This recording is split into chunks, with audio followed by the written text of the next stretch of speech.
ស្ងៀមស្ងាត់ស្ងាត់តែមិនស្ងៀមអភិក្រមដោះស្រាយបញ្ហាដែលផ្ទុះកន្លែងណាយើងឃ្លុំបេវាកន្លែងនោះកុំឲ្យវារីកប៉ះកន្លែងផ្សេងព្យាយាមកន្លែងដែលឃ្លុំបេហ្នឹងមិនទុកវាចោលឲ្យឆេះអស់ទេចូលទៅដោះស្រាយនៅក្នុងកន្លែងហ្នឹងអាហ្នឹងដូចអ្នកផលិតភ្លើងចឹងណា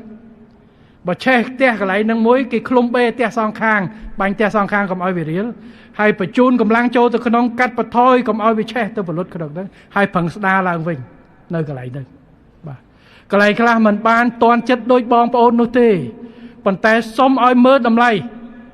នៃអ្វីដែលបានបាត់បង់នៅអ្វីដែលអាចបាត់បង់បើយើងដោះស្រាយមិនត្រូវអាយុជីវិតប្រជាពលរដ្ឋទ្រព្យសម្បត្តិទឹកដីរាជរដ្ឋាភិបាលតែងតែយកចិត្តទុកដាក់ជាអភិក្រមទាំងអស់នេះ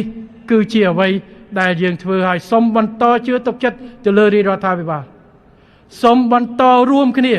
មិនថានិន្នាការណាទេខ្មែរត្រូវរួមគ្នាទាំងអស់គ្នាកុំឲ្យមានការបែកបាក់សាមគ្គីឯកភាពជាតិនៅក្នុងពេលនេះ